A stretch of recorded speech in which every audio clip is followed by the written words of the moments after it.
Welcome to day 2 of the Korean Security Summit here at Harvard. My name is Chung Park, Director of the Korea Project. Recording in progress. During day 1, our outstanding panel speakers provided terrific insights into the 70-year-old U.S. ROC alliance that continues to be resilient and highly effective in providing security and prosperity for both countries. Our deep thanks again to ROK Foreign Minister Dr. Park Jin for congratulatory remarks, to Vice Provost Mark Elliott for his welcome remarks, and to the KF President Kim Gi-gwan, Belfer Center Co-Director Professor Eric Rosenbach, and Harvard Korea Institute Director Professor Nicholas Harkness for their opening remarks. It was a memorable occasion to celebrate the establishment of the endowment fund with y'all. For day 2, we'll be focusing on navigating the increasing control of critical technologies like chips. For day 2, our keynote speaker, it is my pleasure to introduce the Honorable Dr. Bonnie Jenkins, Undersecretary for Arms Control and International Security at the U.S. Department of State. Undersecretary Jenkins previously served in the Obama administration as Special Envoy and Coordinator for Threat Reduction Programs in the Bureau of International Security and Nonproliferation from 2009 until 2017. She coordinated U.S. efforts on threat reduction globally and U.S. government programs. From its inception in 2017 until April 2021, Undersecretary Jenkins was the founder, executive director, and board chair of Women of Color Advancing Peace and Security, a leading advocacy organization supporting women of color in the security and peace-building sector that believes global issues are best approached from a variety of perspectives. We're especially honored to welcome back Dr. Jenkins because she did her pre-doc fellowship here at the Belfer Center. So a warm welcome to you, Dr. Jenkins, and over to you. Thank you. Great. Thank you, John. It's great to be speaking to this group. I actually was at Belfer yesterday, but I had to come back for a series of meetings here today. So I hope the weather is as nice today as it was the past 2 days in Cambridge. So thank you for inviting me to make some keynote remarks for what is a very important conference. So to welcome to all of our colleagues from South Korea to this event. So I just want to say, as I said, it's really a pleasure to be here, though virtually, but still, I'm so glad that I could actually be a part of this event. It is a particular joy to be speaking with the group at the Harvard Kennedy Belfer Center. As you just heard, I was a pre-doctoral fellow at the Belfer Center, had an amazing time there. And I was able to just see again yesterday that the ways in which it's changed and advanced and still so many fond memories. So I know firsthand what a remarkable institution it is, and I know that you're having an excellent program for you these couple of days. And of course, I want to thank John Park, Director of the Korea Project, who has asked me to do this keynote today. So thank you, John. We appreciate it. So my topic, navigating the increasing control of critical technologies, is certainly timely.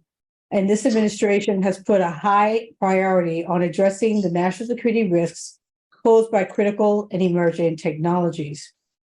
The United States has a robust toolkit to protect sensitive technologies from exploitation by malign actors.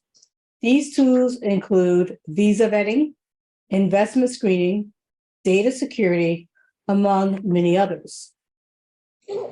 Now, while all these tools have a role to play in protecting our critical technologies, today I would like to focus on export controls, which in recent years have really come to the forefront of U.S. foreign policy.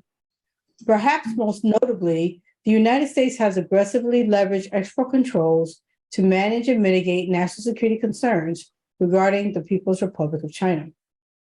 Among the most vexing of these security concerns is the PRC's military-civil fusion, or MCF for short, strategy. MCF aims to ensure that technology, talent, intellectual property, and financial resources flow freely between the PRC's national defense and economic systems, blurring the line between civil and military end users in what they're doing. Through MCF, the PRC has demonstrated the lengths it is willing to go to acquire and exploit the world's most cutting-edge technologies, including through theft, to achieve military dominance. There is perhaps no technology with more profound implications for the future of international security as advanced semiconductors. Advanced semiconductors will fuel the next generation of military capabilities. This technology is being leveraged to create autonomous military systems, vastly improving the speed and accuracy of military decision-making, planning, and logistics. Advanced semiconductors also enable critical W&D applications, such as modeling of nuclear explosions and missile simulations. Equally concerning, AI systems that rely upon advanced semiconductors are being exploited by malign actors to monitor and survey citizens, thereby undermining basic human rights. This is why the United States believes it is essential to prevent strategic competitors, including the PRC, from acquiring advanced semiconductor technologies that can be diverted from military end users and to commit human rights abuses. This past September, the United States took a significant step towards advancing the strategic objective by enacting a carefully calibrated set of export controls on advanced computing and semiconductor manufacturing items. The October 7 rule, as it's called, is designed to restrict the PRC's ability to both purchase and manufacture certain high-end chips, which could be used for military applications. These rules are intended to protect U.S. national security and foreign policy interests, while also sending a clear message that U.S. technological leadership is about values as well as innovation.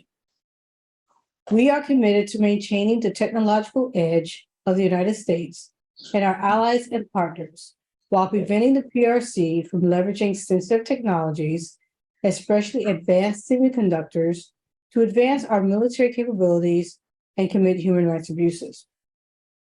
But in this era of strategic tech competition, it is not enough for the United States to just slow down or stymie the PRC's acquisition of advanced semiconductors. We must also have proactive policies that ensure the United States, as well as our allies and partners, can run faster in a geopolitical race to retain technological superiority over the PRC. In short, given the profound strategic importance of advanced semiconductors, we want to maintain as large of a lead as possible over the PRC in this technology. The stakes of this technology competition are high, which is why the United States is taking major steps to ensure that we win this challenge.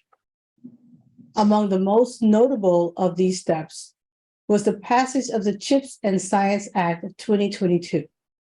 The CHIPS Act provides $52 billion to Commerce Department for domestic semiconductor production and R&D, which will be a major boon to innovation and development of advanced semiconductors in the United States.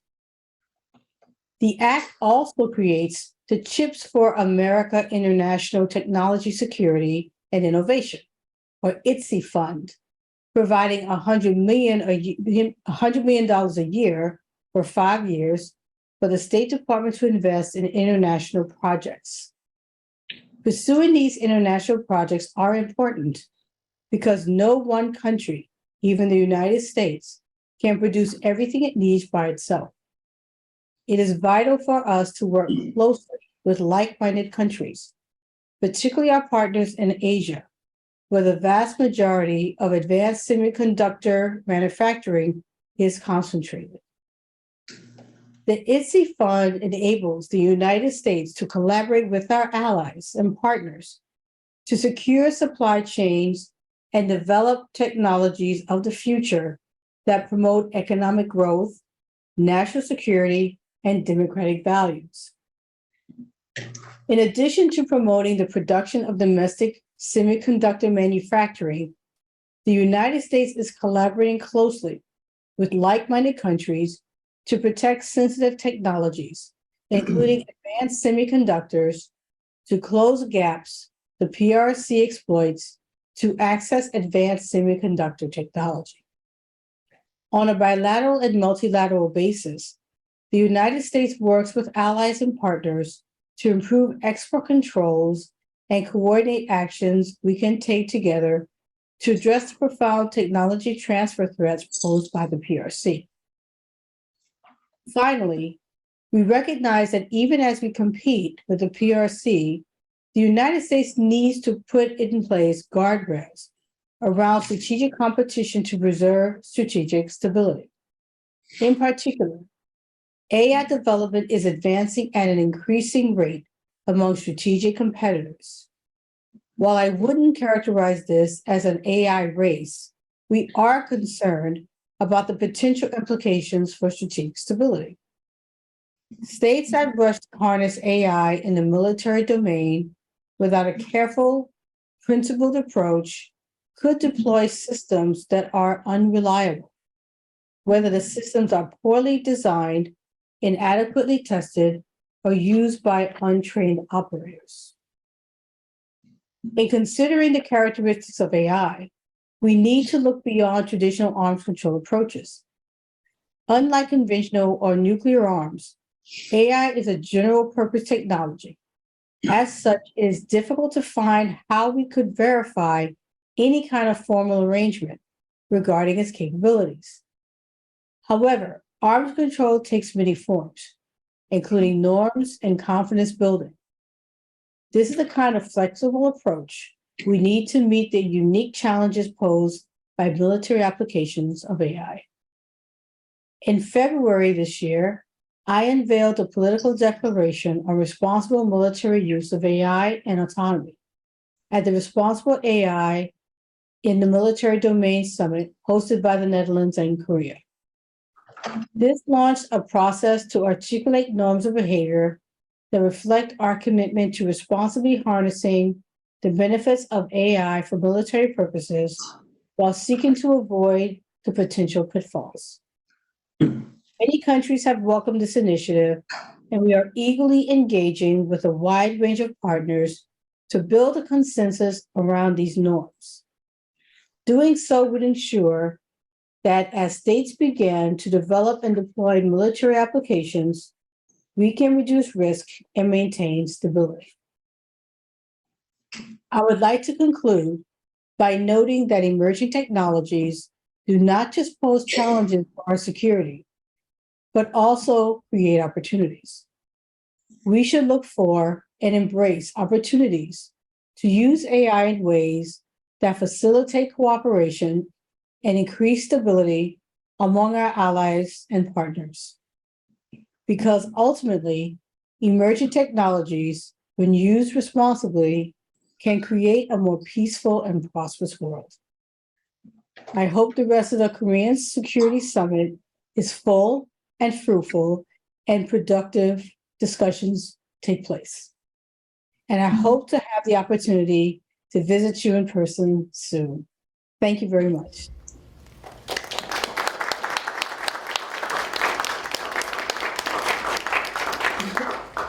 Undersecretary Jenkins, thank you so much for joining us today and providing such a fulsome and comprehensive view of the Biden administration's game plan here with navigating the controls overall in terms of the advancing technologies. Thank you so much.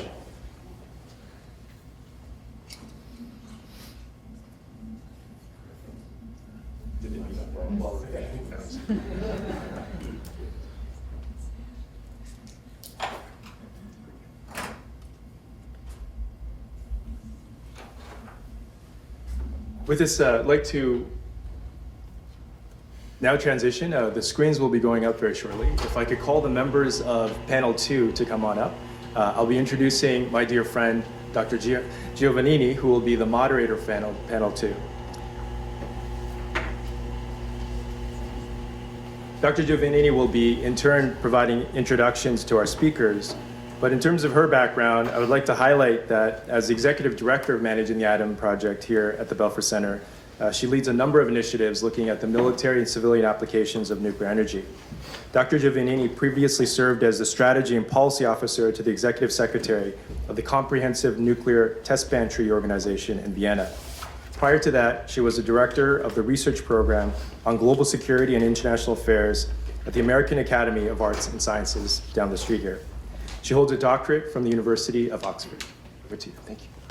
Thank you so much, John, and good evening, everyone. John is a very good friend of mine, but he set me up for failure because I come after David Sanger, and I cannot possibly do what David has done yesterday. I do try, but it's going to be really hard.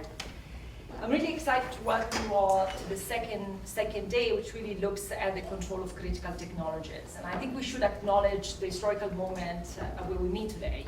A moment of accelerating technologies, a pace we have not seen in many, many decades, but also, quite frankly, an accelerating geopolitical competition that has brought countries, even countries with open markets like the United States, to embrace national industrial policies on the scale of which we have not seen. And so the CHIPS Act, mentioned by Under Secretary Jenkins, is not only an export control policy, it is also a grand-scale national industrial policies that we have seen probably in the 50s or in the 60s. And this, in a way, brings great opportunities, but also great pressures, particularly on a very critical technology sector like semiconductors, an industry that was born out of the globalization mindset. Right? And so right now it has to sustain itself in a world that has been increasingly instead, turning towards more nationalistic or protectionist viewpoints. And so a market and an industry that is born out of a liberal global market is now really struggling to survive, in my view, a very intense geopolitical competition. And so we are meeting in a moment of great opportunities and great challenges that we want to explore many of this today with our great panelists. And we have a set of great expertise around the table, some more technical, some more policy, and we will try to bring out the various dimensions of this geopolitical competition on the semiconductors industry. Let me introduce my speakers today. First is Jason Su, Senior Research Fellow at the Ash Center for Democratic Governance and Innovation at Harvard Kennedy School, followed by Amritha Jayanti, who is the Associate Director of Technology and the Public Purpose Project, initiated by the late Ash Carter, working with us at the Belfer Center, Harvard Kennedy School. Professor Hee-Chang Min, Senior Fellow, Carnegie Endowment for International Peace, also University Professor at KAIST in Korea. Professor Nam Ki Tae, who is Professor at Seoul National University and also member of the Presidential Advisory Council on Science and Technology. And finally, last but certainly not least, Professor Woodward Yang Gordon McKay Professor of Electrical Engineering and Computer Science, School of Engineering and Applied Science at Harvard University. So this is a pretty extraordinary panel with great expertise, and I want actually to bring in Jason with the very first question. The first question is, the CHIPS Act, as Under Secretary Jenkins reminded us, brings an enormous amount of dollars on the table to bring Taiwan and Korean companies to the US in order to open manufacturing fabs. But it also brings and ties these companies to very specific timeline. And one is to cut the ties in particular with China. In fact, the CHIPS Act says very clearly that whoever actually benefit from the subsidies will not be able to do any trade or commerce with other countries or countries of concern for the next 10 years from the signing of the award, right? So these are companies that will be cut off from China's market for 10 years. I want to ask you whether this, you think, first is even realistic, is feasible, and what happens if it's not? Yeah, absolutely. Well, thank you for the question. Thank you, John, for inviting me to speak. I'm from Taiwan, and semiconductor industry has always been a very important, critical element of Taiwan's global success in technology, supply chain integration, and obviously, given today's global geopolitical uncertainty, semiconductor industry is not going to be insulated from this great power competition. And obviously, with the U.S. introducing the CHIPS Act, TSMC has announced a $40 billion investment in Arizona, building 2 fabs with 4 nanometers and 3 nanometers to be completed in the next 3 years. And TSMC has purchased enough land to build 6 fabs in Arizona. And altogether, TSMC is also building 1 fab in Kyushu Prefecture in Japan and is assessing a site in Dresden in Germany. So as you can see that semiconductor is indeed the centerpiece of the US and China technology competition. However, what we are seeing as a particular concern for the onshoring efforts of the overall semiconductor supply chain is it is lacking still an ecosystem approach. What US focuses on right now is the foundry part of the business. But as we know, semiconductor is a vertically integrated, horizontally divided industry. So if you're looking at what US is trying to do at the moment, it is focusing on foundry, but there's also packaging and testing. That is the last mile of the semiconductor manufacturing. So what I would emphasize for this effort to be sustainable and successful is to take an overall ecosystem approach and look at what Taiwan has done over the last 40 years to build semiconductor as a successful practice around the world, which is basically a recipe of a globalization. But if we were enter into the so-called world of 2 chips, one is the US and its allies, including Japan, Taiwan, and South Korea, building the what I call a secure chips on this side, and also China building the so-called pushing its indigenous technology and also developing its own chips, pushing it forward to the Belt and Road initiatives, as well as countries that are rely on Chinese economic assistance. If we were to look at the trend of this bifurcation, even on the technology standard as well as the chip manufacturing, Taiwanese tech firms and manufacturers and as well as probably some of our Korean partners will bear the cost of this supply chain bifurcation. It is very hard for Taiwanese supply chain to cut this supply chain in half at this moment in time, in considering that we will be making 2 types of chips, and with 2 types of standard, there will be upstream advanced nodes that are made by TSMC that will be continue to accelerate its process and technological development by the US and other allied countries, but there are also downstream technology supply chain components that are still completely mass-produced by China. So if we look at this trend to be continued, we have to understand that the system approach is probably the most important. And the second component I will emphasize is the talent pipeline. The industry altogether foresee 100,000 engineers in shortage in the next 3 to 5 years. So that means even if TSMC hire every single PhD graduate from US and Taiwan, we won't be able to fill the need for this talent shortage. So how do we address this talent deficiency problem? I think US, Taiwan, and Korea, and Japan must work together to ensure that we are able to churn out enough talent.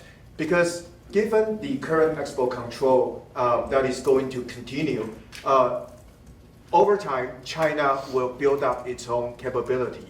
And with the sheer amount of the number of the engineers they produce, that will quickly outnumber the technologies that US want to maintain, according to National Security Advisor Jack Sullivan, as large a margin as possible. So the talent issue would be a very important one as well. And then lastly, the cost of producing chips is much higher here in the United States than it was in the last 3 decades in Asia. So that is why founder of TSMC, Dr. Morris Chung said, the game has changed. It has changed that in the future, the chips will be less available and more expensive. And the cost of producing chips would also be higher. So how does the world respond to this different type of distributions of technology, which is drastically different than it used to be according to the past recipe?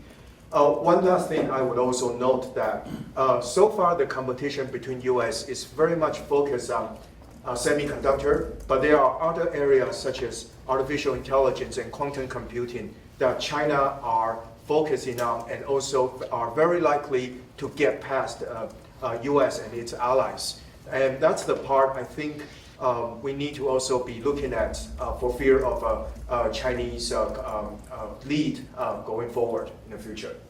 Thank you so much, Jason. Professor Namkite, could I bring you in on the South Korean perspective? Because I was reading, actually, to prepare for this panel, I was reading the Samsung, 40% of the production is still tied to the Chinese market. Yeah. How can you possibly do this? A very tough question. And then, so it's true that about 40% of the Samsung chips is being produced inside China. Also, similarly, SK Hynix produced 40% of NAND flash in China. But I want to remind that that NAND flash factory was purchased from the Intel, American company, a few years ago. So now SK Hynix has a lot of difficulty to deal with that NAND flash factory located inside China.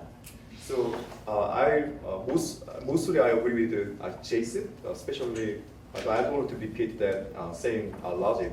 But as Jason mentioned, understand the ecosystem of semiconductor industry is very important. It's not only about the factory, it's not only about some one final product. So in order to produce one chips, a lot of some material and compartment is necessary. So for example, so now a lot of regulation policies focusing on the packaging or chip or testing, but also we have to understand that around that main factory, there is a lot of some small, medium-sized company, is a company that making some big ecosystem. So we had some bad memory about the disruption of the supply chain a few years ago because of the SARS retaliation from China. So Hyundai Motors had to shut down 2 of 3 their factory inside mainland China. And then during that time, it's not only about the movement of the one of the factory to outside of China. So around that Hyundai Motors factory, there is a lot of some small company providing some equipment or material. And then, but after the shutting down of that main factory, that small company also should sell their equipment. And then it means that a lot of engineers has to be observed by the neighboring some Chinese competitive. So it means that a lot of knowledge contained by the people, engineers, are also transferred to China. Similar thing can happen for the semiconductor industry. If a supply chain happen inside the mainland China, so for example, if Korea or Taiwanese semiconductor company shut down one factory, a lot of engineer or know-how or equipment can be transferred to some Chinese factory. That's what we don't want. Yeah, so that's one of the side effects that I can imagine. And also, I agree with that a shortage of some skilled engineer or R&D some people.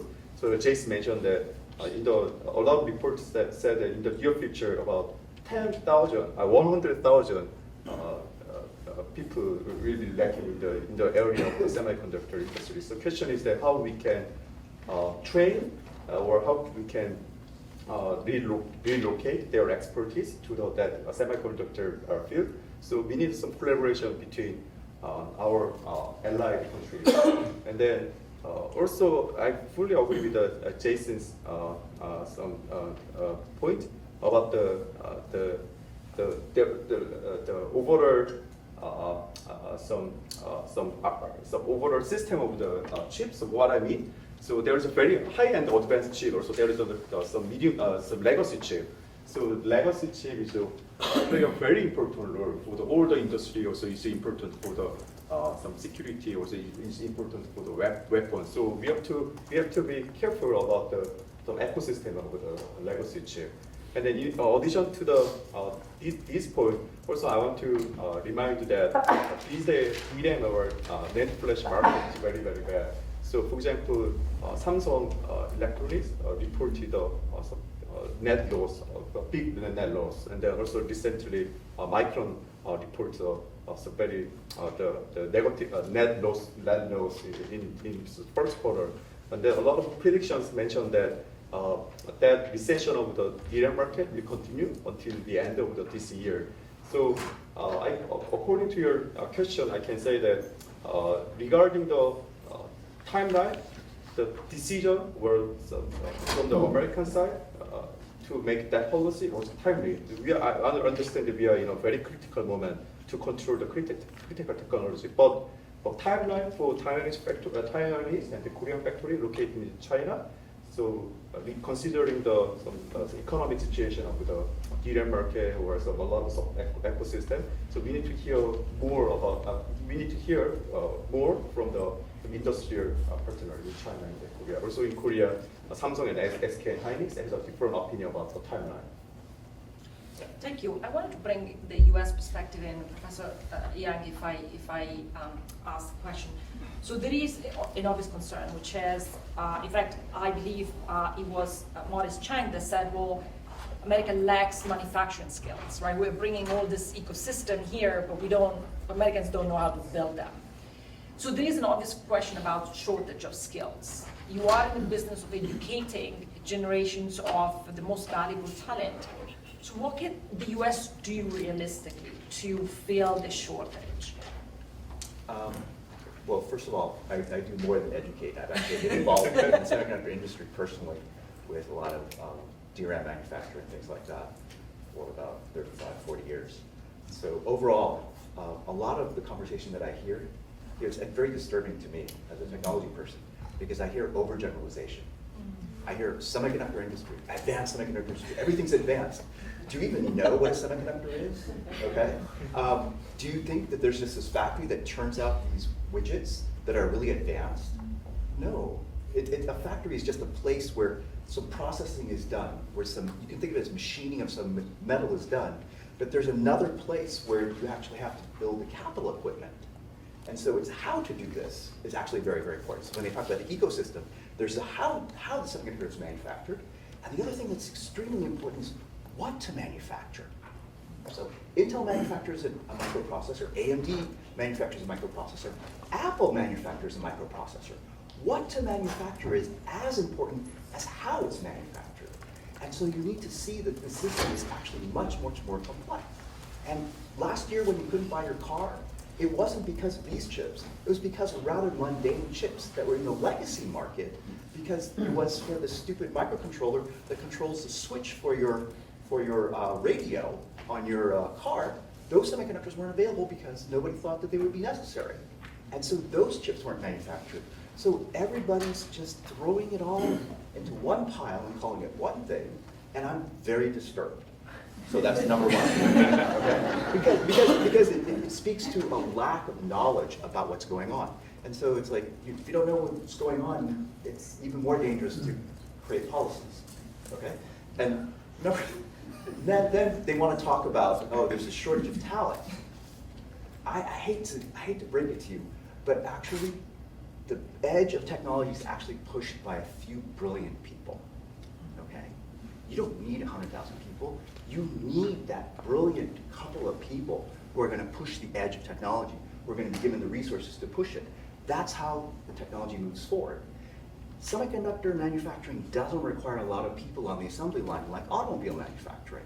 I'm sorry, that's just not the case. We've actually gone to almost a completely dark factory. Their objective is to have nobody in the factory, just people to just take care of the machines. And so I'm not exactly sure, and I know my colleagues would be upset because there'll be a lot of research funding to fund education, but I'm like scratching my head. I'm not exactly sure, okay? It's not like writing code for Facebook or for Google. You do need 100,000 people to write code for them because it's just a very tedious task. But semiconductor manufacturing is almost done automatically by machines. And so I see a great deal of, I don't get it. Sorry. I agree with the first part of what Professor Yang said about the complexity of the ecosystem. But regarding the shortage of the talented people, the definition of the talented people can be different. Also, I had a chance to talk with some people from Samsung and SK Hynix in Korea, because Samsung and SK Hynix always come to the Seoul National University to recruit the smart people. So also depending on for example, in Korea, so we are strong in the process. So to develop the process, it require a lot of some interdisciplinary approach from the material science or chemist or some electrical engineering or chip design. So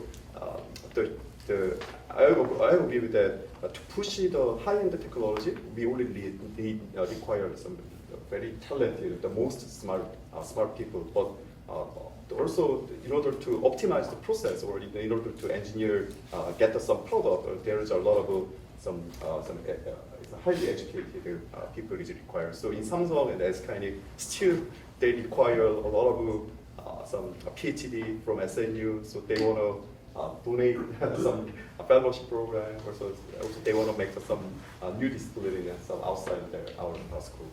Yeah, So actually, along the lines about the cost of manufacturing, which is related to the amount of talent, the reason that it's much more expensive to do semiconductor manufacturing in the US is actually US engineers are 2 times to 3 times more expensive than the equivalent in Korea and Taiwan. And if you want to look what it takes to develop the next node, it's dominated by labor cost. Why is it so much higher here? It's because there's quote unquote a shortage of talent. So as soon as you flood the market with 100,000 PhDs, what's going to happen to the salary of the PhDs who graduate in the semiconductor industry? They're going to necessarily come down.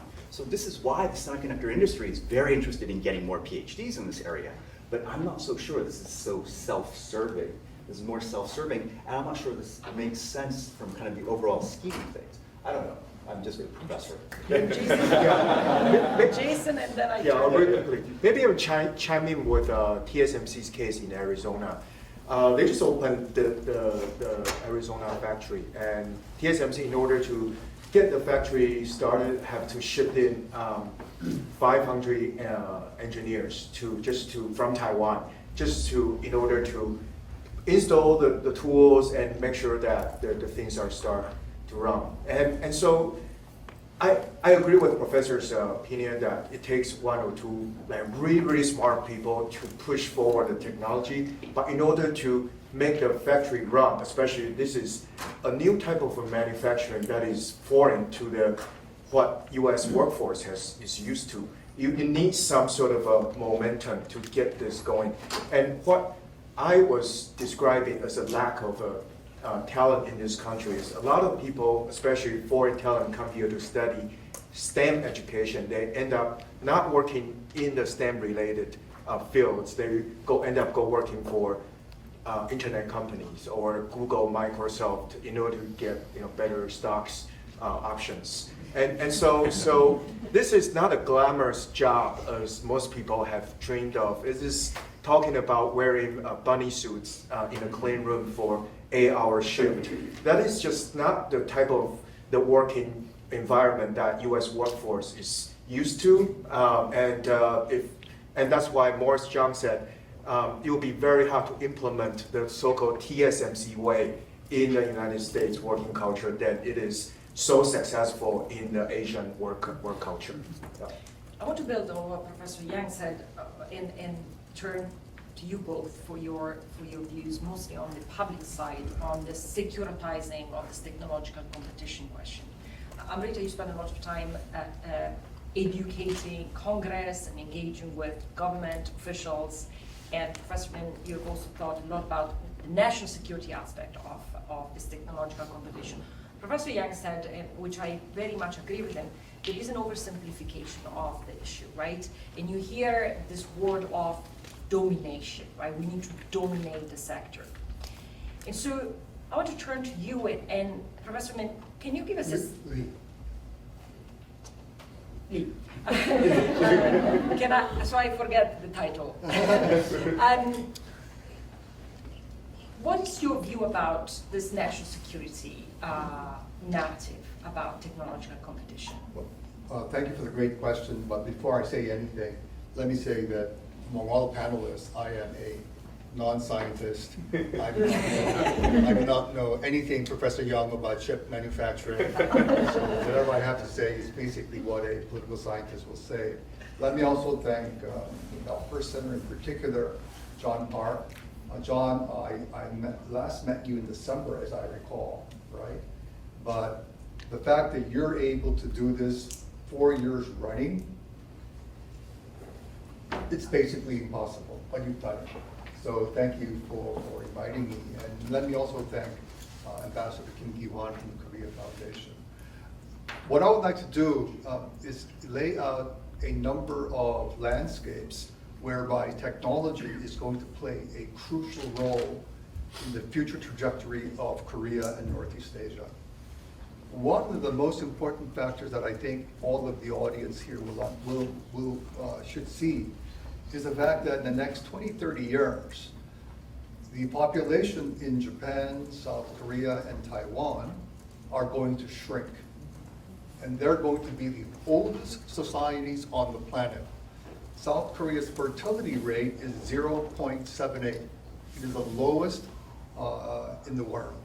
The government over the last 20 years have spent about $25 billion, and it hasn't worked. So if you look at that trajectory, then the so-called Asian miracle that propelled these export-driven economies for the last 50 years, something must change. And so I think technology will play a critical role in ensuring how do you maintain your competitiveness when you will have a super aging society. And that means what? Two things. A much lower tax base and exponentially increasing social welfare spending. So if that's the timeline that I think is inevitable for the three major industrial leaders from Northeast Asia, that's something that these governments will have to consider. The second driver, I think, is if for the longest time, national security technology in Korea anyways, was synonymous with defense. So whether it's artillery or airplanes or whatnot. And yet now, as the venue of national security expands, and you include chips and AI and all the other stuff that people talk about in very general terms, what is happening is that there is a clash of cultures between the corporate sector and the national security sector. The national security sector is driven by threats. You have China, you have North Korean nuclear weapons, you have bad terrorists, you have hackers and whatever. So that spectrum remains much more connected and dispersed than before. But then if you include dual-use technologies as a national security threat, it's a very amorphous term.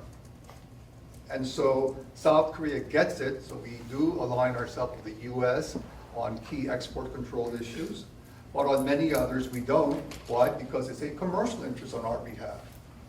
So as I told you, the next 20, 30 years, the South Korean economy's growth rate will probably be at the most, on average, 1 or 2%. And so then if you tell us, oh, you cannot do X, Y, and Z because we consider it to be a critical national security driver, well, that's the end of the Korean economy. So those are the basic factors that I would like to put to the floor, as it were. Finally, before I'll go with a few other remarks, there's a prevailing assumption, I think, in the US that innovation really cannot happen in China. That is a false assumption.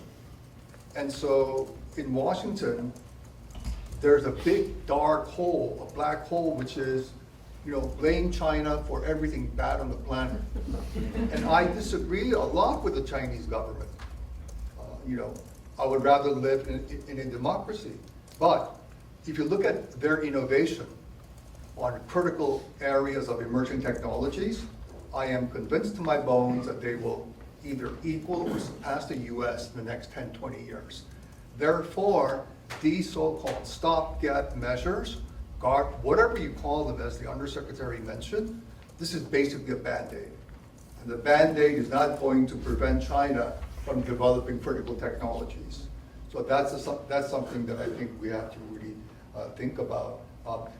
On the second round, I'll talk more specifically about how the US and South Korea can cooperate and collaborate on critical technologies, but also point out why it's going to become increasingly difficult for our strategic interests to align. It's because of ironically, because of South Korea's growing technology prowess, that has an immediate impact on our economic growth and jobs and whatever. And so any president, left, right, or center, will have to basically focus on those domestic issues first. Professor Lee, thank you so much. Amritha, Professor Lee made really two important points which I think are really critical here. He talked about that there is a clash of cultures between the tech sector and the national security ecosystem, and also that in Washington we don't believe that China can innovate. Yeah. I think this is captured really the moment which we're living in. You are dealing almost on a daily basis through your project as technology and public purpose with US policymakers, and you have, I think, a pulse in what are the major debates and the thinking in Washington. How would you respond to this? And what you're seeing in terms of the clash, which I think really captured an important point. Yeah, so thank you for the great question, and thank you again for including me in this panel. So I think in terms of the clash of cultures, I would say that was especially true maybe 5-10 years ago. I do think with the Ukraine-Russia war, the cultural divide between the national security apparatus in the US and the innovation ecosystem in Silicon Valley and New York and dispersed throughout the US is converging a bit, because the tech sector was reminded that there are physical threats in the world to the Western kind of ecosystem, and one thing that we need to do is not totally disconnect ourselves from the concept of national security and that apparatus, and servicing that apparatus from an innovation perspective. So I think we're seeing it converge a bit now, of course not to the degree that was true like post-World War II era, where the innovation ecosystem really complemented and elevated national security interests. So we're seeing that convergence now happen a bit. The other thing is that I think the innovation ecosystem is becoming more privy to the power of the national security terminology in kind of, convincing policymakers to align policy with private sector incentives. So, for example, in all the antitrust conversations, tech companies tell the government that if you break us up, you're gonna lose out from a national security perspective, because China will then dominate in whether it's artificial intelligence development or whatever it might be. So I think they're becoming more privy to this conversation. So the cultures, I wouldn't say they're clashing as much as they're doing a dance right now in terms of how they can service each other with those separate narratives. And so in terms of the US thinking China can't innovate, yes, I would say there's, in terms of building bipartisan momentum in the US federal ecosystem, the China narrative is extremely successful. To the degree that every US policymaker actually believes that China cannot innovate, I don't think that's true. We have many closer conversations where people say, well, actually, it's advantageous to collaborate on X. And we do think that there are pipelines and diplomatic arenas for us to actually engage China. Will that pass large industrial policy? No. And so fundamentally, I think the Democrats in particular leverage the China narrative to actually get this huge bill passed.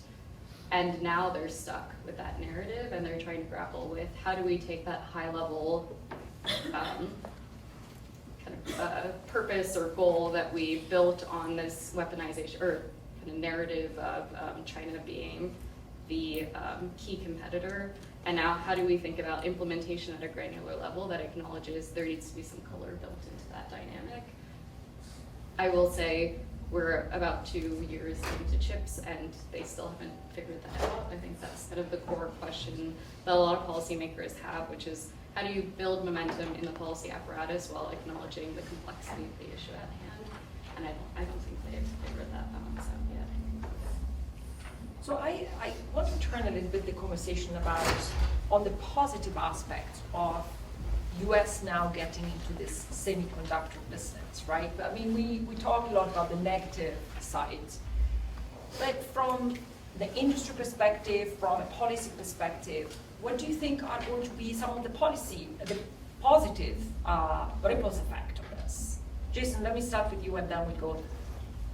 Yeah, I think it will be very hard for U.S. to duplicate the success of semiconductor that Asia, including Korea, Japan, and Taiwan, have built over the last 4 decades. And I agree with our fellow panelists' concept that U.S. is now stuck with this China narrative that everything U.S. does has to be in the direction of competing with China. And U.S. obviously successfully decapitated China's ability to produce advanced semiconductor nodes.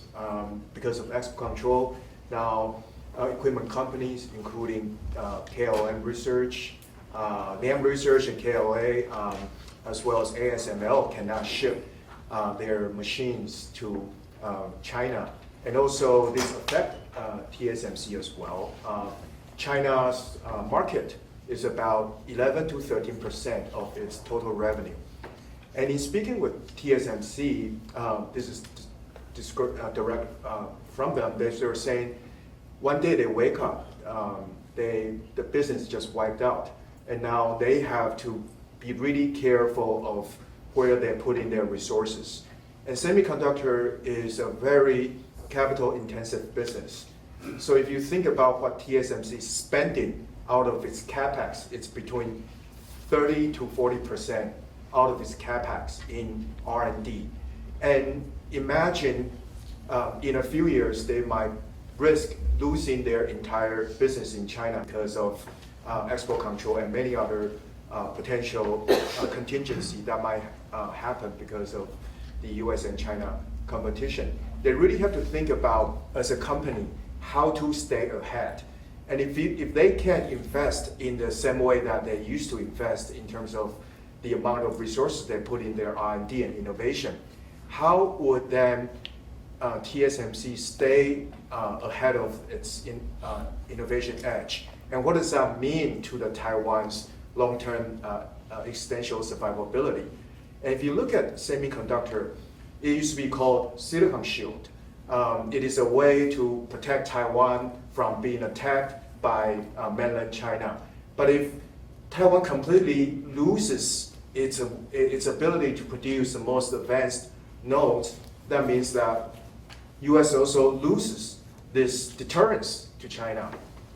And at the same time, China could be emboldened and accelerate their indigenous technologies too. So the question Francesca was asking is, what are the positive sides? You know, I'm pessimistic. I don't see any positivity coming out of this competition. It will be very hard for the industry to organize the way that they used to.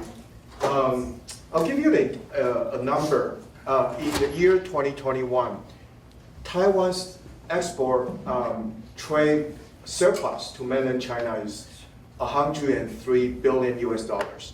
And 90% of the trade surplus is semiconductor components. This just shows that how integrated that the global semiconductor market is, and how decoupling is painful to the industry players as they were scrambling to reorganize and reshuffle the semiconductor supply chain. I think the Southeast Asia will stand to benefit from the semiconductor competition. I think countries such as Vietnam, Thailand, Malaysia will continue to benefit to the lower end of the semiconductor legacy nodes manufacturing. And I also want to echo what Professor Yang has pointed out on the legacy nodes. This includes 28 to 44 nanometers. And these are the critical chips that we use for our daily lives, such as our cars, our microwave ovens, and just the way that would keep our daily lives going. And these are the mature nodes that China has the capability of producing on a mass production. So in thinking about this, maybe in the short term, this would make a semiconductor a sexy profession to pursue. Certainly, it's a very attractive profession in Taiwan. It's called the Sacred Mountain. It protects Taiwan. But in the long term, I think it would undermine the competitiveness of the industry, and it will undercut the equilibrium of U.S., Taiwan, and China. And Taiwan is also stuck in terms of the security concern that we need U.S. for security purpose. But then for the economic interdependence, we are very much interdependent with mainland China too. So this is a double-edged sword, and we are stuck in between a hard place and a rock. Wow, killjoy. Professor Yang, I'm sure you have a positive note on this. I mean, you should always be able to entertain a thought you may not agree, right? But I think that I agree that the global semiconductor industry is actually global. And it's actually a misnomer to actually label a company as being Taiwanese or US or Korean. They actually do their business internationally. And the technology comes internationally. And the reason that there's so much of a footprint in China is China actually had a local import quota. So you have to have some local content in semiconductors that were exported to China. So they naturally had to have a footprint, including Intel, including Micron, had a local footprint in China because that was the only way you could sell your semiconductor components at a reasonable price and not face unreasonable tariffs. And so everybody had a footprint in everybody else's place. And now this sort of bifurcation that's being caused by political forces, this realignment is going to cause a great deal of disruption. The US recognizes that this is a problem. I think the downside is they think that money's going to solve it. First of all, $52 billion is a drop in the bucket. It barely pays for one fab. It's really not relevant. You may think, oh my God, $52 billion, but it's not really that relevant. And these are also tax incentives.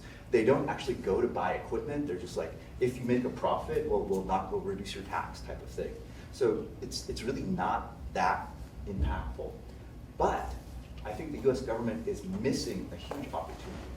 And the opportunity is there are things governments can do that money can't buy. They can enable cooperation. So one of the most successful things, the reason the semiconductor industry just grew like crazy for 30 years is because there was this Semiconductor Industry Association where everybody got together and they shared what their technology targets were going to be. And so Lam would try to hit the target that Intel wanted, that Samsung wanted, and they would buy their equipment, and they would plan on this, and then the aligner would also be aligned. So all the technology was coordinated, the technology coordination was there. This would almost violate some type of, kind of collusion, but this was allowed. And so this was because, hey, this is not new. This same threat was actually propagated, I think, in the 1980s, where Japan was seen as a huge threat to the US. So, I mean, it's the same story, different clowns. Okay? And so, but this type of coordination can actually really help the market. And I believe that maybe the government will wake up. So that's the positive side. Maybe the government will wake up and realize money isn't going to solve this problem, but there are things that governments can do that can help facilitate the growth, have a healthy growth of the ecosystem now that you cut half of it off, or a significant portion off. Fantastic. Professor, I want to build on Professor Yang's point, which is the US could enable more cooperation, and a big discussion was, can we facilitate more cooperation between Taiwan and South Korea when it comes to semiconductor? What is your view about this US role now? Yeah. Okay. So before answering to your question, so I want to talk about more positive side. Oh, good. Good. Yeah, so, I think that myself, I think that overall, like Korean people agree with the direction about the collaboration between the allies who share the core philosophy of the democracy and the freedom. We are totally agree with that. But I add some comment about the timeline. But we think that very careful and very strategic some implementation is necessary to realize, to make this policy to be effective. That's my point. So I think that Korea and the United States, history already said that has a very successful story for the collaboration in many fields. And as a core alliance, Korea is ready to join that policy and to be some indispensable partner to each other. So, but I want to say that, but for the that industrial policy, so U.S. government should hear more about the opinion from the some Korean industry. So people making some big announcements. So that I think that we need more like some discussion or debate how to that policy become very effective. So the reason why we thought that that direction is timely and then right, and if Korea has some bad memory with the retaliation of the Chinese retaliation about that. But as I mentioned that Hyundai Motors is one example, and then also in addition to some chips discussion, also I want to mention about the battery industry. So about 10 years ago, actually the current number one battery, GATL, was not the number one, just a very small company. But CATL became the number one these days because of the protection of the Chinese government. The Chinese government practiced use their industrial practice to control their own market, and that's the way how they make the big influence for the other country.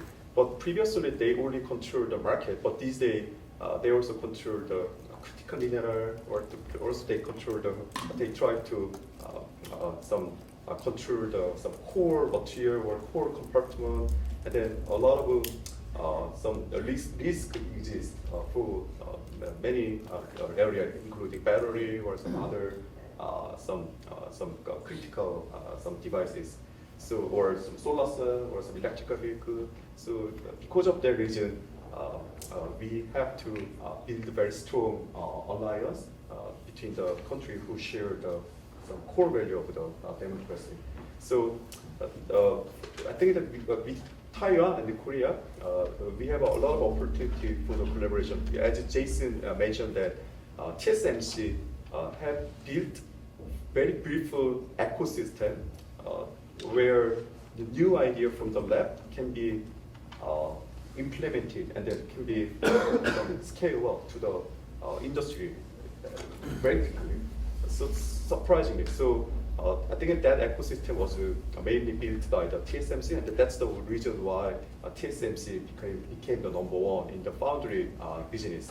So similar some ecosystem can be built with the United States and then Taiwan and Japan and then Korea, and then that ecosystem implies that so we need some so in TSMC that program is called as a TSMC University Shuttle. So shuttle means that translate the core technology to the industry very quickly by using that shuttle program. So the core thing, the core some platform for this some unique ecosystem is the shared foundry. The foundry operated by the TSMC private sector. So in Korea also we have some infrastructure and then a foundry operated by government sector or some public sector or university, but that facility is not as good as the facility operated by that company. So in university, I think the Professor Yang already have a very good design of the new chip, and then to make this new chip or to test that chip in a large scale, we have to access to some high-end some equipment that is currently used by the semiconductor companies. So in order to make an ecosystem, the electronic sector, Samsung or SK Hynix and the TSMC came together to make or to promote that kind of collaboration. And then that may be the way how we can start some very innovative collaboration in the area of the semiconductor. Same thing can be applied to some battery industry or some other some industry, some emerging technologies. So a lot of these days, even as a scientist, the timeline the timeline from the initial discovery to the final product to make the economic some impact, that timeline became very, very short. Previously, it took about 10 years or 20 years from lab to the industry, but now it became the long, like 5 years or 30 years. So that timeline is very fast because of some digital innovation. I think that because of that reason, the boundary between the science and the technology became very, very vague. And then previously, regarding the scientific collaboration, every country was open, even during the Cold War. But these days, the science and the emerging technology, the boundary became very, very vague. So it means that even at the level of the university or even at the level of the national laboratory, we have to work together very closely. Yeah. Amritha, I wanted to. So I'd like to make one sort of point. So I think bring up a very, Professor Nam brings up a very interesting point. So you can try to create an innovative ecosystem, but I've studied innovation, and I've studied innovation over many different industries. And the key to innovation, actually, one of the most important things to innovation is you actually have to be open. So you actually have to share information. And this actually runs counter to what the government likes to do as far as protect information. So if you actually want to innovate, so in the shuttle program, they actually have to disclose all the capabilities of their technology in order to let me be able to design it, okay? In order for me to design some really advanced chips at the time SK Hynix, I had to sign all sorts of NDA disclosures. I'm Korean, I had to go there. I couldn't go outside, I had to live inside, I had to do the design inside the company because that's the only way that they would let me do it because they were afraid the company secrets would leak. But that's the only way that you can make this innovation. So you can be open. And what this means is that you have to play a game. There's two ways to play this game. One way is you close and you go, okay, we're just gonna freeze the game and we're not gonna make much progress. Or we're gonna be open and we're just gonna out-innovate our competitors. And I think this is actually a fundamental strategic choice. You have to choose, out-innovate or just freeze it. Instead of dominate, compete in order to get ahead. Right. Yes, these are very different frameworks, and thank you for elucidating. I think this is a very strategic dilemma. It's a very interesting one. Amritha, I want to bring you into this discussion because your project, for what I understood also from Secretary Carter, really tried to re-emphasize also the national security responsibility of American technology companies, right, into this geopolitical competition. And so, U.S. is back in big ways, on this national industrial policies, with the CHIPS Act. How much do you think has revived a little bit the relation between the government and technology companies that know that the U.S. is now really interested in being a player in the global trade? Yeah, that's a great question, and it actually ties to, I do have a point of optimism, Please. but it's from the Good. US perspective, but I think it does relate to collaborations with other countries, which is essentially that I think if you look at CHIPS and assume that the US government put $52 billion in and they think that's the check that's gonna solve all these problems, then it was set up to fail, but I don't think that was actually the strategic play there. And to that end, I might push back a little bit respectfully, Dr. Yang, on your point that they assume money is going to solve all of these problems. I don't think they do. Tharun Chabra, who runs the National Security and Technology vertical within NSC, was saying if the US really believed that, they would have written a $1 trillion check, not $52 billion check, because fundamentally, they know $52 billion is peanuts in the grand scheme of things, but what they were trying to do in the private or in the innovation ecosystem is signal that the US needs to think about revamping and re-strengthening its innovation ecosystem within the US. And I think that's independent of whatever China does, but again, going back to the point of bipartisan support to actually push legislation forward, they use that narrative to their advantage so that they could actually move this industrial policy forward. But I think the fundamental point is that the US has a weakening relationship between innovation and national security, and more fundamentally, just a weakening innovation ecosystem when we think about industrial commons and the recipe that allows for successful software and hardware and kind of other emerging technologies looking forward, like synthetic biology, et cetera, to actually flourish, and for the US to outcompete other countries on merit, not on kind of artificial market dynamics. And so I think to that end, chips as a signaling tool to the private sector has been somewhat successful. There are a lot of companies who are now thinking about what are our national interests and how do we engage in the government to ensure that our priority areas from the private sector are reflected in future-facing policy. We're seeing that a lot more frequently now. In fact, there is talk of a CHIPS 2.0 moving forward, and that's focused on synthetic biology, and there's a huge apparatus of US-based synthetic biology firms actually corresponding with the US government to see how do we align our private sector incentives with the goals of the US government at some high level capacity right now, but there is more free-flowing dialogue to see what that looks like.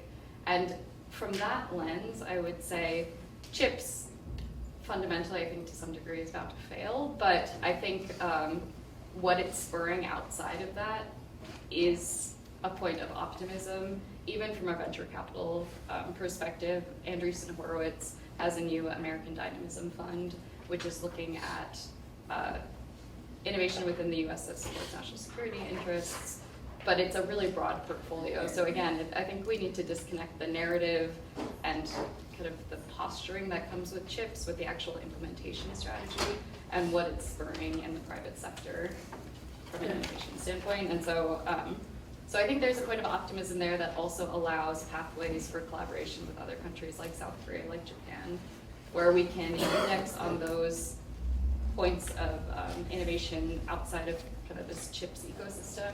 It's that science element to the Chip and Science Act that could create a lot of pathways for collaboration and kind of diplomacy and whatever it might be. And I think there are a lot of opportunities there, and I think if we focus on ensuring those are successful, then there's something that could be really good when it comes to CHIPS. So I hope that answers your question. Yes. Also.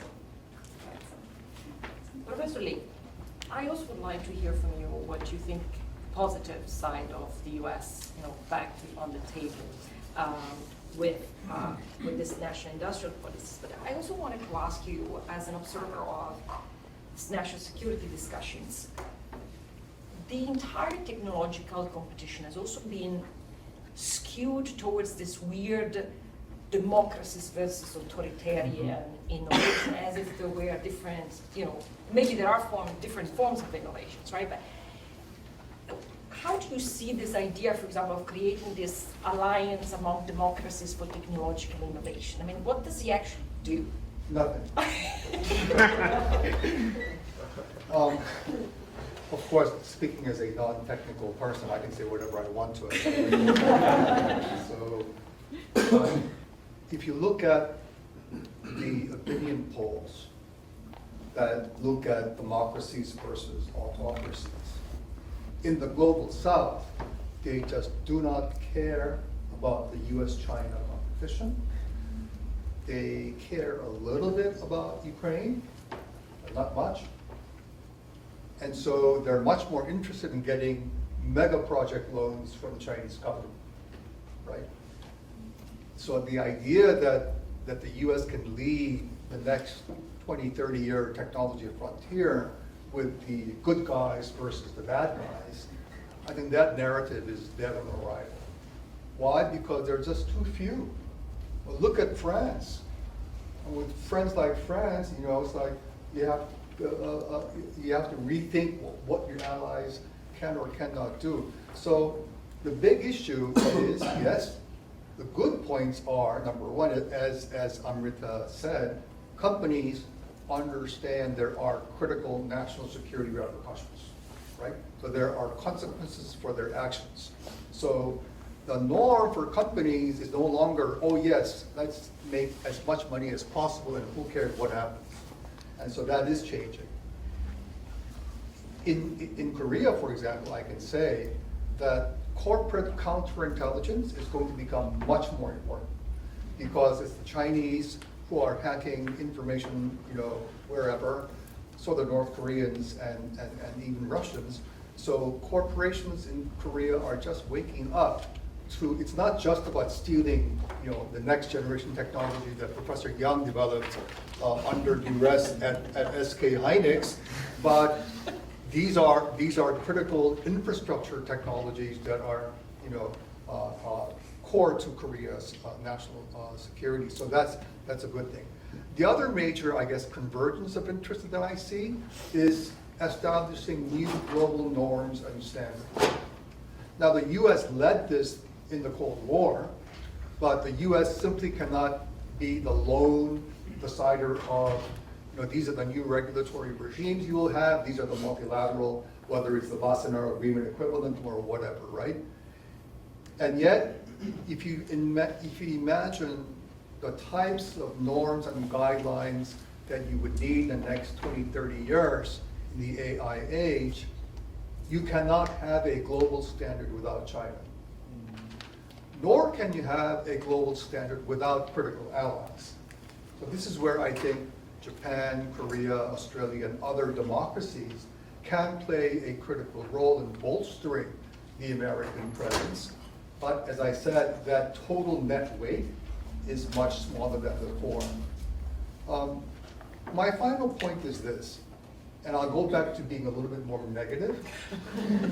And it's number one, if you look at Northeast Asia, we're all trading nations. Exports are our bloodline. If Samsung goes bust tomorrow, we lose about 20% of our GDP, right? And so global trade is essential to the well-being of these Asian countries. And yet the US bolted out of TPP, and they have something called IPEF, which reminds me of an old Wendy's commercial, where's the beef? So there is no beef. And because of the politics of labor and trade in the US, no government is going to be able to pass a TPP, whatever you call it, right? But for Asian countries, this is why the Japanese are reviving CP, what's it called now? CPP, right? And so if that happens, I think the US will be in the losing end of global trade. So so in other words, for the last 50 years, trade interests coincided and aligned with the US and Asian allies. Why? Because America opened its markets to all these Asian goods and services, including the Chinese. That day is gone, right? So if the US no longer plays a global role in world trade, then I think that will have a negative impact. The second is, if you define the alignment of interest between allies like US, Japan, and Korea and Taiwan, in the old days, it was a lot of a top-down alignment. And that top-down alignment no longer works because of the reason that you mentioned. They're democracies. So, Korean presidents, Japanese prime ministers, they're beholden to the public.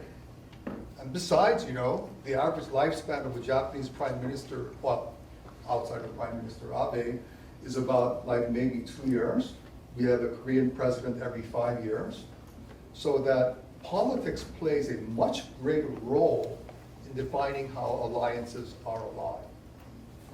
Terrific. I have one last question, and then I want to open the floor. I think you have heard magnificent ideas and comments on which you can definitely build on. And please, John, do we have the microphone? Yes, we do. Okay, great. But I have one last challenge for all of you. What concerns me is the depth of this discussion versus the oversimplification, as Professor Young has mentioned, in the public, in the media, even in, quite frankly, in domestic politics, right?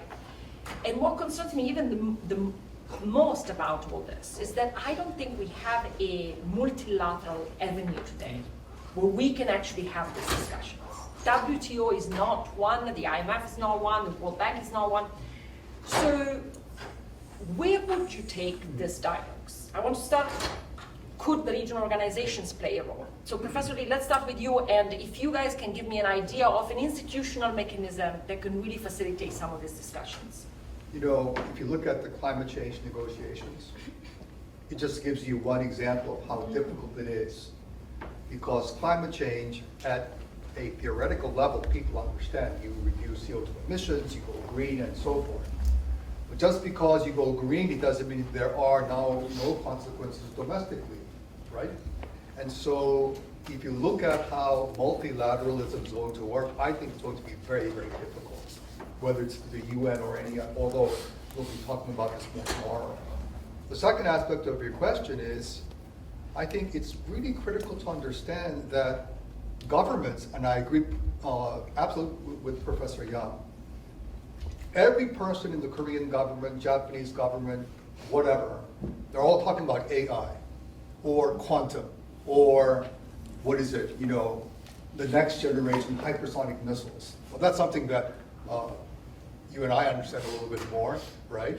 But it's almost as if they're talking about high tech and AI as a panacea for solving all their humongous problems. South Korea faces enormous military shortfall because you know, men are the population of eligible conscriptors are basically shrinking, right? So the army is focusing on so-called a smart army. They have this wonderful brochure. It looks like Star Wars. It's like, yeah, we've got this, we'll do that, we'll have more satellites and ISI, and the whole thing goes on. And yet, the entrenched bureaucratic interests and the silo mentality that is so ingrained in bureaucracies really doesn't work out. And I would argue that in any modern democracy, including the US, no leader understands technology, period. To the extent that they can make, you know, a concerted decision. They will have to basically rely on assistants or advisors who will give them basically technology in baby language, right? Like push on and push off, Mr. President. Oh yeah, I got it, right? But it has enormous consequences. And so the technology, the inability of policymakers to really understand technology is going to become, I think, a major, major, major impasse for making the right decisions going forward. Thank you, Professor Lee.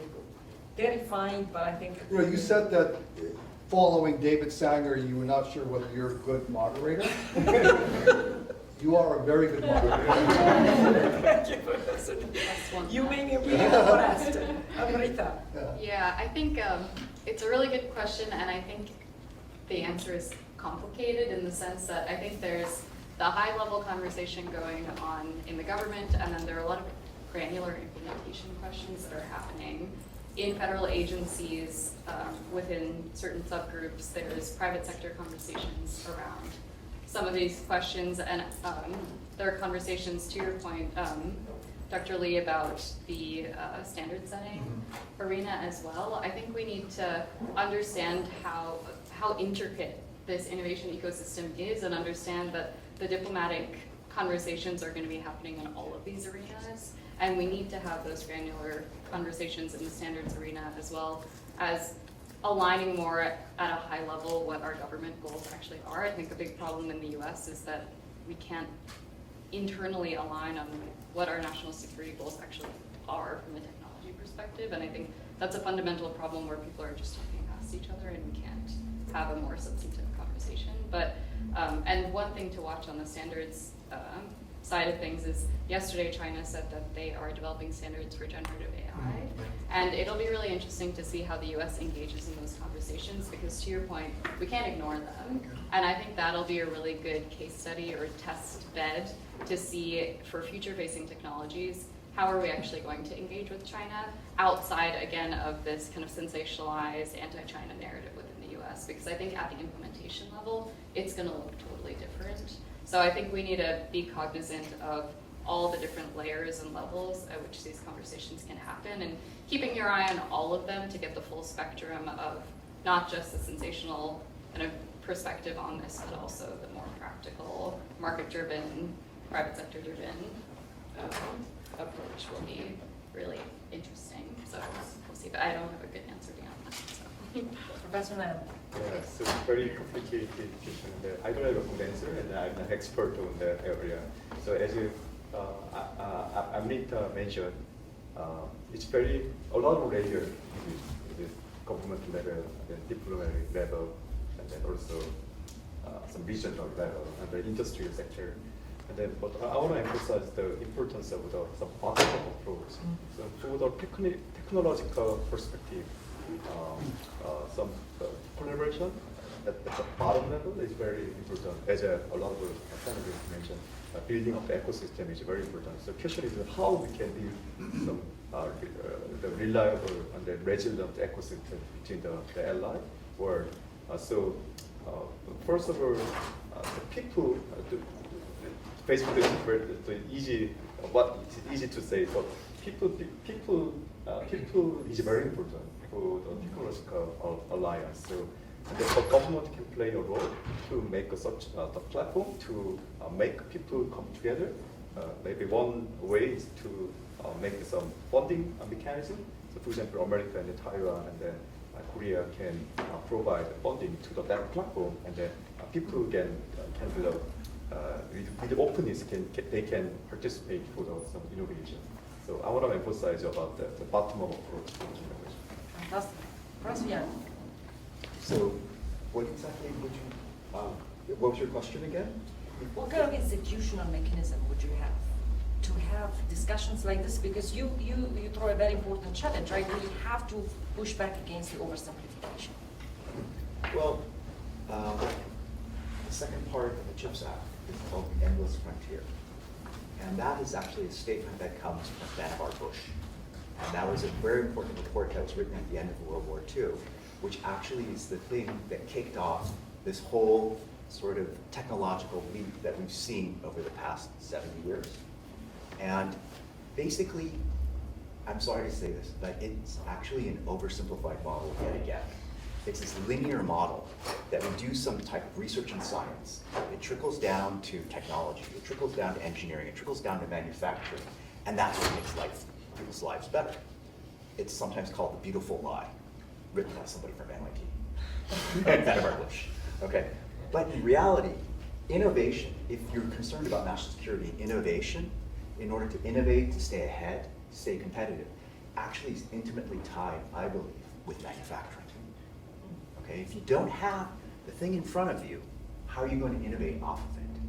And so this constant sort of offshoring of stuff, well, we don't want to do that, we don't want to do that manufacturing, to keep your hands clean, to not get in a bunny suit, you're giving up your chance to innovate. When you don't share information, you're giving up your chance to innovate. And so there needs to be this coming back to its engineering, its technology, its manufacturing. That's the sexy part, not the science. Sorry, Harvard, but. Thank you, terrific. Jason. Yeah, I think the institutional mechanism is very hard. I think what we are seeing between US and China in terms of technology competition has been elevated, not only in the areas of what types of technology they are competing between US and China, but it's actually a clash of values. So when two value systems clash, it becomes a contest higher than the actual applications. So I don't see a way out for this, but I think there's a silver lining in this. if we were to change the narrative. And I offer this. I think if U.S. were to be resuming its global leadership in innovation, science, and technology, U.S. need to think more about how would then this acceleration of technology be beneficial to the overall humanity. So instead of talking always about competition, let's talk about how do we use advanced microchips in drug discovery, in AI, in fighting climate change, in biotech. And today's semiconductor microchips are so advanced that they can completely accelerate the process of drug discovery. And this would be beneficial for pandemic vaccine development. And in fact, the most recent financial statement released by TSMC, they've seen an increase of their AI chips than their mobile phone chips that they used to be the dominant revenue driver. So if US were to change the narrative and lead the allies in thinking how can we come together to build up our innovation process and acceleration in public health, in drug discovery, in biotech, and climate change, I think that would send a strong signal to the world that this is a good thing that we are all working together rather than competing. Then if you're talking about only competition, there will only be one winner and will be many, many losers. And that's not the world we want to end up in. Wow, fantastic. That's a great conclusion to my job as a moderator and now your job.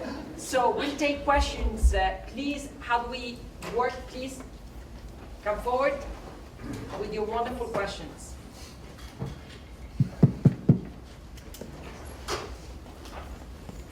Hello, good evening. Thank you so much for the great insightful session. I'm a first year mall student at Fletcher School, and actually I have two questions. One is, EV, like electric batteries, clean and renewable energy, 5G. They're all Huawei and CCP's, state-run companies are dominant in the global South markets. And also, I was wondering how Taiwan's dominant semiconductor market share could be a kind of deterrent for China's to block China's expansion in the West Pacific region. So for U.S., what kind of message should give toward global South? And my second question is the cyber defense. And whenever there's an election in Korea, there's massive intervention by PLA's cyber units or cyber warrior, and also North Korea. And I learned it's the same for Taiwan. So in terms of the disinformation and misinformation, I wanted to ask you some solutions to get out of this vicious cycle. Thank you. Wonderful. Amritha, can I, and Professor Lee, perhaps you can tackle the question about what can the U.S. do to entice the global South a little bit more? Sorry, I actually entice the global South. I would ask you to repeat the question a little bit, but maybe Francesca, if you caught it. Yeah, what can the U.S. do, for example, to foster more cooperation with the global South? What Professor Lee is saying, they don't care about the democratic question, but also they prefer to go with the cheaper, provider. I feel like at the end of the day, it's all about aligning incentives. So from their perspective, what are their domestic interests from an economic standpoint or whatever it might be? The Global South recently has built a consortium to encourage climate change activism, right? So that they have the economic power and critical mass from a global population perspective to actually encourage private sector investment to de-risk a lot of the issues caused by climate change. And so that's something that's compelling, where to Jason's point, kind of building a narrative where we can say, well, we can apply these technologies to do X, and if you partner with us, we'll ensure some sort of security from your perspective. I think at the end of the day, we need to remember that we're building relationships with people who have varying interests. Sometimes they align, and if we can build collaborations on that front, it'll be mutually fruitful. So it wouldn't be forcing them to come along with the US perspective, but rather acknowledging we're all sovereign entities and doubling down on aligning incentives across the myriad of policy-oriented, high-priority topics, I think, would be the pathway. But that's just a high-level answer to that. I think, I've had the honor of living in 9 countries, 10 including Korea. I've lived in Africa twice, Indonesia and Mexico and other countries. And while I would never consider myself to be an African specialist because I lived there as a young boy, I think the key message that the US and its allies can send to the Global South is we're here not to give you a political lesson or ideological choice, but we're here to improving your lives. Mm-hmm. And that message, I think, can only be won if civil society is involved. If you look at the number of democracies in the Global South, there must be like 5. I mean, I'm exaggerating, but it's very, very small. So if you judge the Global South by this so-called human rights democracy matrix, you're not going to get anywhere. So then you've got to figure out how are you going to have an impact on these societies that are, number one, much younger in population compared to the advanced economies, right? These are where all the population explosion in the next 20 years will come from. And that population really will have a profoundly different worldview than those of us in this room. And so it'll be, in many respects, not dominated by the global West. And here I would include key Asian countries. So have a message that goes to the heart of their, existence and economic well-being. Depoliticize your message as much as possible, and really hit the civil sector, civil society. And I think there are lots of really great organizations here in the US who are trying to fill that gap, such as the Eric Schmidt Foundation that we visited a couple of days ago, and the Tony Blair Institute in the UK. But this is where Asia really has a deficit. We love selling stuff all over the world, but that's it. And what else do you do besides selling cell phones and cars and TVs and all that? We've got to really hammer down on improving the livelihood of the Global South. Terrific. Jason, can I bring you in on the question of the deterrence aspect, which I think is really important one, especially for Taiwan today? Yeah, I think the question is also about the tackling the disinformation and misinformation too. And I think this is the area that US and allied countries such as Korea, Japan, Taiwan can work together. And obviously Taiwan is at the forefront of cyber attack, cyber intrusion.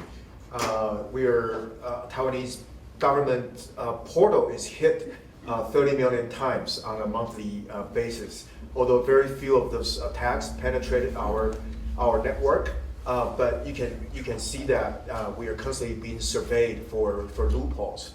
And so in order for regional allies to form what I call a common operation practice platform, I think it's important to develop best practice and real-time sharing mechanisms so that at any type of attack, when it's launched, they are often launched by jumping from location to location with different IP system through DDoS to cripple your internet infrastructure. And so it's important when something like that happens, countries, allies in the region can come together and to share where do they detect those signals. And this has not been fully implemented yet because Taiwan is very rare in the case with which that we are constantly under cyber threats, and there are also what I call a cognitive warfare within our society when election comes, which is going to happen in the next 8 months, that there were all this infiltration of the societal fabric that is even more prevalent than just your cyber attacks to bring down your government services. So one side is your mental preparedness in order to deal with such a division of your society. And secondly is that how will governments in the region work together to share information and then to develop best practices. And I feel that hasn't been developed yet, to develop such a platform for sharing information. Yeah. Please.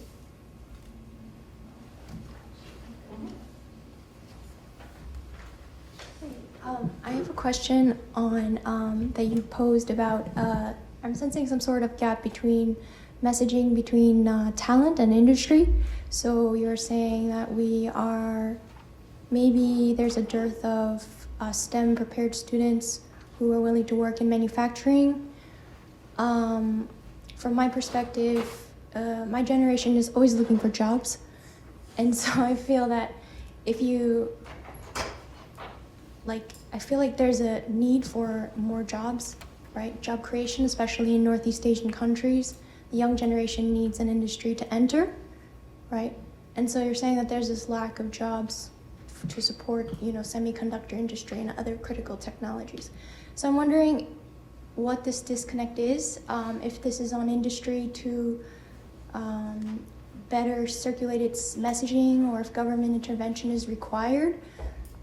Because I feel like, or is it just because Northeast Asia, the cost of manufacturing has gone up too much to be competitive with the global South? So I was wondering your opinions on this problem.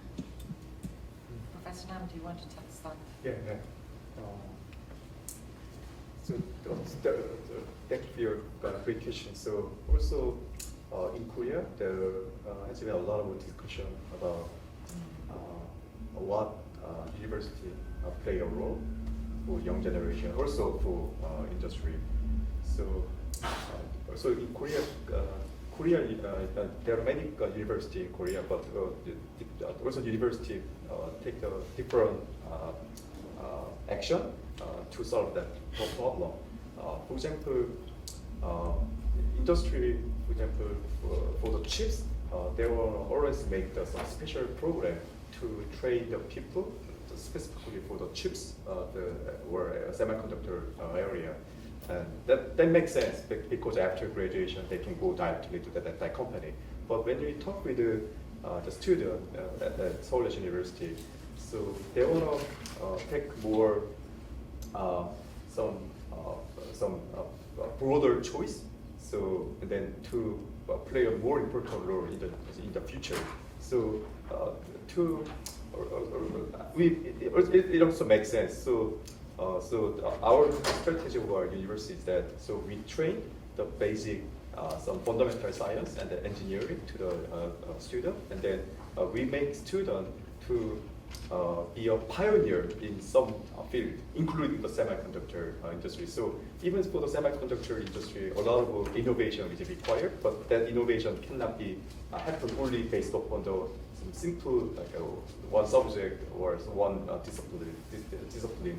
So we want to make more interdisciplinary some educational environment to make the student to be a pioneer, and that's the what is required for the future societies, as Professor Yang mentioned. So still we need a lot of innovation, even for the semiconductor industry, and then that innovation really start from the collaboration across the many disciplines. So it's very difficult and ongoing question for the education side. So we need more some wisdom for the solution.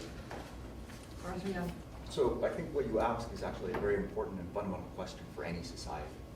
So what it speaks to is what is going to be the training of the young people for the future.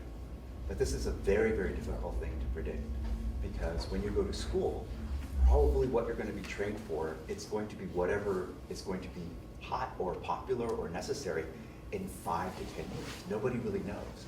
And with technology moving so quickly, that it's kind of like, well, whatever you learned in school probably won't even be relevant by the time that you graduate and go off to the industry to do it anyway. And so what this speaks to is this speaks to what should you get from an education. It shouldn't be to do a job. It should be to learn and retrain yourself to whatever that job needs to be in the future. And that's the type of education you should try to get. And when universities try to train people for a specific industry, it's going to be a mistake. It's like command economy. They're going to get it wrong. I have a follow-up question for you, Professor Yang. Can you teach, Professor Nam mentioned creativity. Is there a way to teach an innovative mindset? Actually, yes, because I actually founded a program that's called the Masters in Design Engineering. And what it requires in today's world is very different than what it required 100 years ago. 100 years ago, you could be the Renaissance person and kind of learn everything you need to know and sort of have everything there and be able to innovate. Okay? But in today's world, it's so complex. Nobody even really knows how the M2 processor in your Apple chip works. So how did they do that? They did it by cooperation. They did it by collaboration. They did it by sharing information. But that is the way, so you have to educate people on how to be collaborative, how to learn from each other, how to learn this other technical field, how to learn about business, how to learn about design, how to learn about sociology, how to learn about these things. And to be able to collaborate will give you a greater opportunity to be innovative. Almost like liberal education, like Yeah, college. it's a rebirth of liberal education, but I'm at Harvard, so what do you expect me to say? Amritha. I actually have a comment and then a question actually for Professor Yang, which is, if that's okay, Yeah, which sure. is that in the US, the workforce training program through CHIPS is very much focused on associate degree programs because we aren't looking to overskill technical workers for facilities jobs. And so what the government is doing is giving out grants and subsidies and incentives for private sector companies to partner with local community colleges, and then we provide grants to ensure that they have curriculum development and whatever it might be, which is a hyper-specific training. And so we're 2 years into the CHIPS program. There's a 4-year timeline for specific facilities built, and of course it can extend beyond that, but there is a question of hyper-specific training for the CHIPS workforce needs, and I'm curious what your thoughts are on that, because that's a different conversation than the PhD level training, which is more about the visionary kind of entrepreneurs and leaders and people who can really think granularly about, not necessarily, sorry, okay. Not my department. Fine, yeah, fair, PhDs are fair. hyper-specific. Yeah, they become very niche, but I guess more granular technical training in science and technology topics versus associate degree and apprenticeship programs that are focused on day-to-day jobs. And I'm curious what the perspectives are on this panel of those workforce training. I think that's very, very different. So in preparation for this panel, I tried to figure out what the $52 billion was, and I couldn't figure it out. I even went to the congressional record, and I decided that that wasn't worth my time. So our project has been breaking down what the 52 billion is going towards, and I think 200 million is going towards workforce training programs. But what that means, we don't know still, because NSF and NIST, who are tasked with that, have no idea how to allocate it. So it's really interesting because nobody really knows. With all this money, nobody really knows. Right, and so I find that dangerous. I find it upsetting as a U.S. taxpayer. Professor Nam. So, I agree with Professor Yang about how to train the creative people to make the next generation of the pioneers. So I want to add some comment to the Professor Yang's, and then so also in addition to the collaboration also making a good question became the very important reason. So to become the pioneer these days, ChatGPT is also very popular in Korea. So making the good question can provide a chance, more higher chance to make the good answer. But that's also one thing that I want to add to Professor Yang's comment. And then Professor Amritha's comment. So it's necessary to have some college level program to train undergraduate or retrained people to be skilled at some semiconductor equipment. But I want to mention that that industry also keep changing very quickly. That equipment is and that skills that will be outdated very quickly. So also for that college level program, you have to teach how to learn something very quickly, very logically, and scientifically. That's also important. So in order, in the same line, in Korea, we develop a very short course for the, especially for the semiconductor industry. So we call it the micro degree. So it's not the master degree. It's a very short course, like a 1 year course or 1.5, 3 semester course. And then we retrain some people to be the expert in that semiconductor industry. That works for the short term, but in the long term, we have to teach how to learn something. Right, I want to think. Very interesting question. Thank you. Please. Hi, thank you so much for the talk. I study religion at the graduate school at the Harvard. Not exactly the most related area, but I have this question that is really burning. So I have a question about the long-term effect of this quasi-sanction on the Chinese semiconductors. There's a saying in Korea that if a mouse is cornered by the cat, it will bite the cat. You know. So obviously the Chinese people and the Chinese government feel very cornered by this multinational cooperation to basically decapitate its capability to produce semiconductors. But I would like to ask, it may work for like a short term for the next 5 or 10 years or so, but perhaps it actually might create disruptions and actually push China to revamp, innovate, and actually makes it even better at producing this, cutting edge, the semiconductor chips. So I'd like to ask whether, whether you will also work in the long terms, or it actually might backfire, and perhaps it might help China in the next 20 or more longer terms. Right. Professor Lee, can I start with you and maybe ask from your perspective, isn't it more dangerous to have a China completely self-reliant? Sure. Isn't it? It's very, very clear because China has 1.4 billion people, although India now has more than China. So the key issue here is, what can China do on its own without any help from, the West? And there are critical areas, where the Chinese need foreign technology. But people have talked about, for example, I began the conversation today with the fact that one of the misplaced assumptions here in the US is the fact that China really cannot innovate to the level of the US. And if you look at the Chinese society, if you take out the Communist Party and all of the, eavesdropping, surveillance, and all of the bad things the Chinese do, there is still a very thriving society. And I was reminded of this because I think I read, a Korean professor told me this story back, and I think it's relevant here.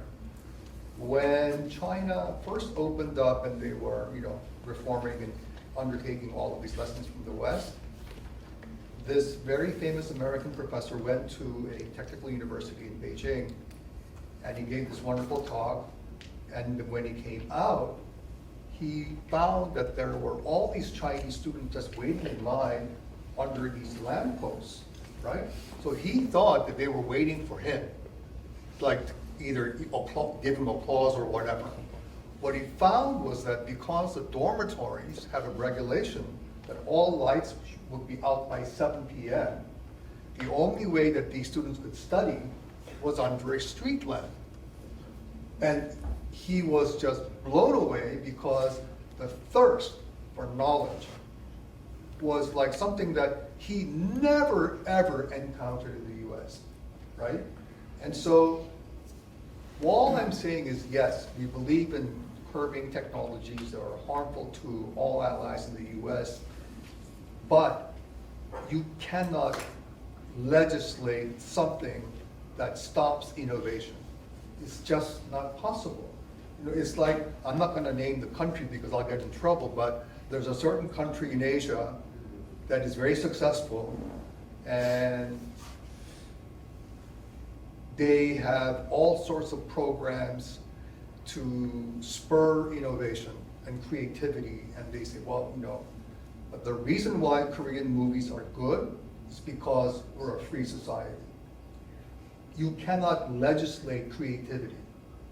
So let me leave it there. Thank you. Amritha, aren't we pushing China to really be self-reliant? That's the obvious side of it. Yeah, I think, again, there's the policy dialogue, and then there's the more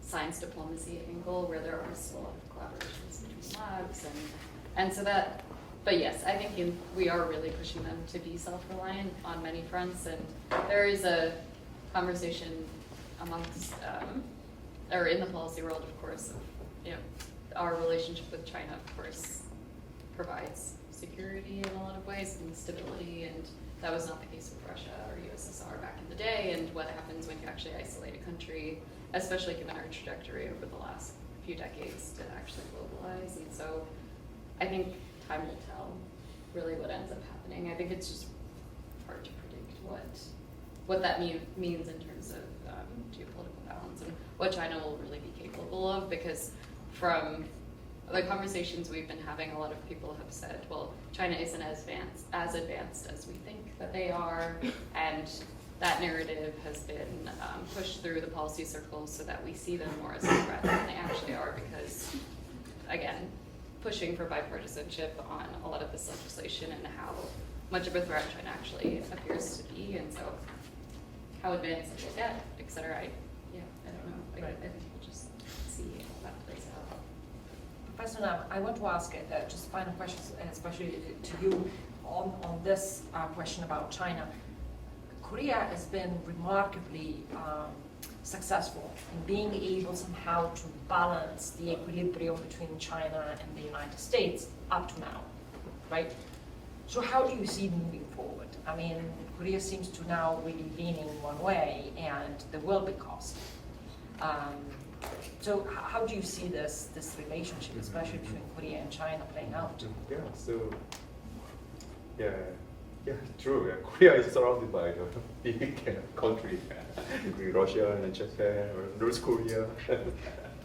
So I can say that in the long term, I think the United States, also Korea, really want to collaborate with China, and we don't want to exclude China. So if China share the core value with our alliance, that's the vision. So in the long term, we want to hope China also compete in technological area with some fairness and then with some transparent some process. That's what we want. So these days, China became very friendly to Korea. And for example, President Xi Jinping visited LG Display located in China.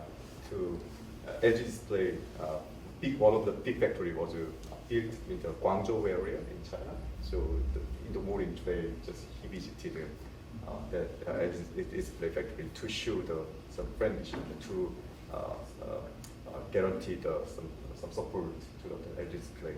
Maybe Xi Jinping knew that our event, maybe. Maybe. But I want to mention that currently in the short term, maybe it can cause a lot of some tension. But in the long term, we hope that all the countries work together to solve some problem, as Jason mentioned. So there is a lot of big issue with the climate change or pandemic issue. I think that all the people work together, and that our technology and science should predict or should provide an answer for the bright future. That's what I want. Technology is important, not only for the economic security or not only for the money. So technology, history said that technology has been very successful to bring the dream to the older human being. That's what I want to. Can you just add Please. one sentence? I get asked this question all the time. What does Korea do between China and the US? My answer is very simple. we are consistently inconsistent. That's the only way. It's the only way, right? It doesn't mean that we are pro-US on Monday and Tuesday pro-China and whatever. But in a more serious vein, I think the question has to be revamped. If you look at China, it's surrounded by 14 countries, but a single one is a natural friend of China, including North Korea. Imagine that from a US global perspective, you have one of the world's most successful societies, a democracy, a linchpin of American security with Samsung and whatever. 40,000 Korean students study in the US every single year. And that country is like a stone's throw away from the China's mainland. So despite what the CCP is doing to its own subjects, ordinary Chinese understand that there is a better Asia, that Asians can be rich and free, right? And that model that Korea has, transitioning from military dictatorships to autocracy to a full-fledged dysfunctional democracy at times, that is something that I think the Chinese really fear. And that's why I think it's critical to leave South Korea alone. Because the best way to show China the future that they might come with is because of the ROK and also Japan. So as long as you leave us alone, the Chinese will say, aha, we don't want to be like them, but we might have to long after we're gone. Amen. I want to tweet to your great question about are we pushing China too far. Professor Young, I have a question from a really ignorant person on technology. But I want you to engage in this futuristic thinking. We know that China is now the #1 country driving on quantum computing. Is it thinkable in 10, 20 years from now, the Chinese will just, leapfrog the chips altogether and just do something else? So we've been just actually looking at this internally. Because we've been considering recruiting somebody in quantum computing. From everything that I can see, so I'm speaking also incredibly ignorantly as somebody who knows the technology. We don't really know where it's going to go. But from everything that we can see with quantum computing, it's going to be at least 20 years, if maybe never. But it does hold a tremendous amount of potential. And so, is this a wonderful thing to do in a university? Absolutely. Okay? Is this the next $52 billion that should come from the government? I hope not, because I have to pay taxes. It's going to synthetic bio first. Maybe I need to move. Jason, you have the last word. Are we pushing China? Who better than you can say? Yeah. Well, I think also just to answer your question, I worry that the danger of export control would spur retaliatory actions from China. And I think China was quiet for a little while when Biden administration first released export control measures in October last year. But 2 weeks ago, they launched an investigation into Micron.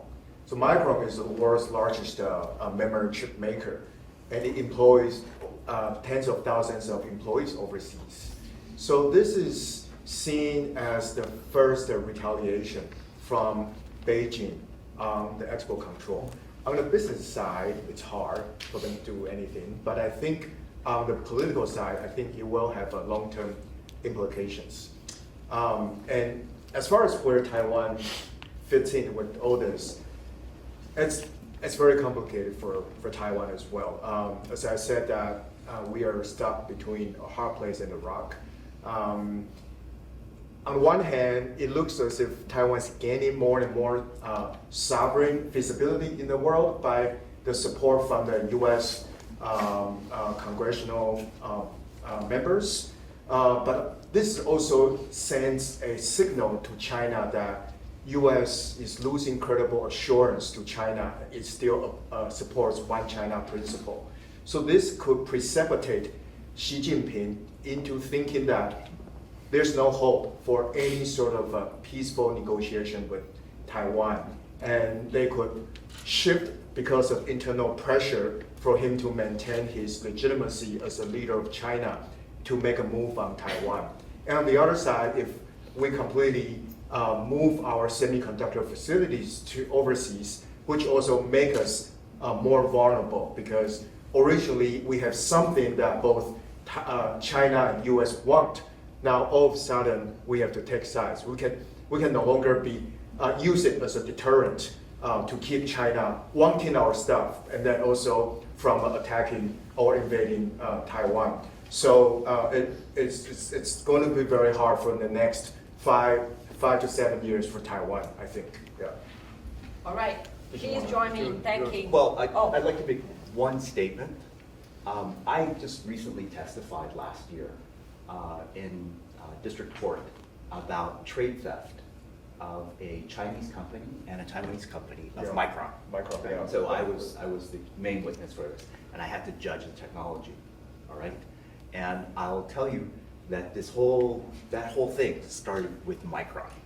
So it's a whole thing that started with Micron through the Trump administration wanting to block the Chinese people from the Chinese company from manufacturing DRAM. And so this was a whole court case. I had to go testify, and you know what I testified? Well, I can tell you what I testified. I testified that they didn't steal Micron trade secrets. They stole Korean trade secrets because they copied Samsung.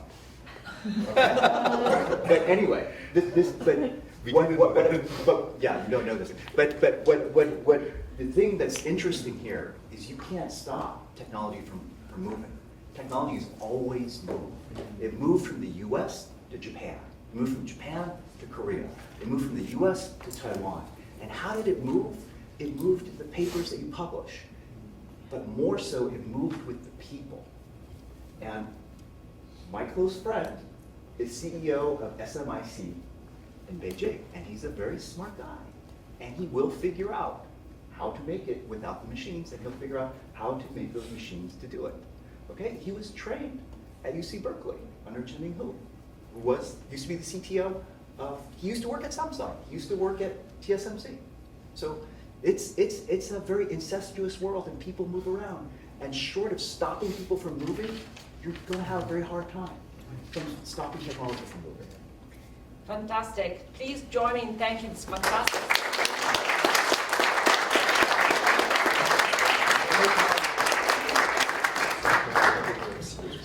That truly was fantastic. If I could ask the members of the panel just to say we're going to take a quick photo, but really appreciative of the generosity of your insights and how you wove all these themes together. It was truly something that we have preserved and will be using for many, many classes going forward. And Francesca, I think you're going to give David Sanger a run for his money. So a special round of applause for Francesca.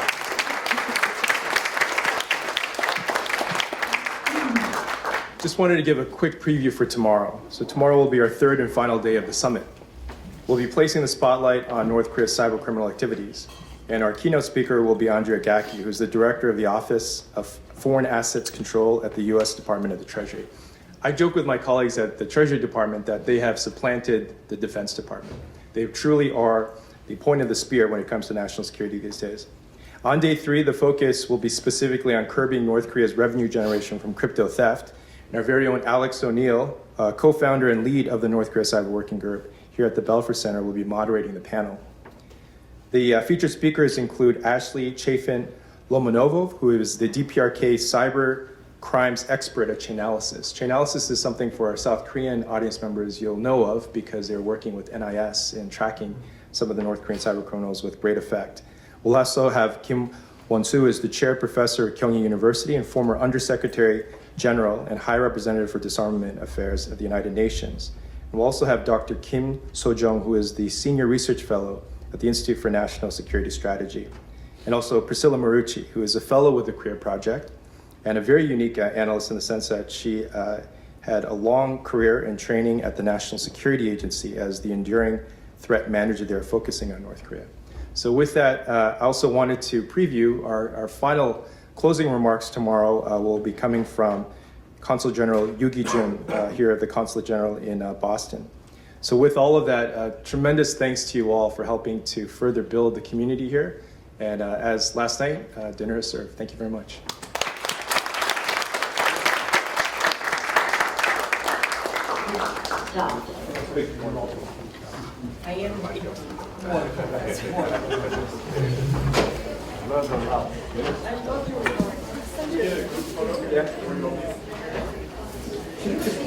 So, nice to see you.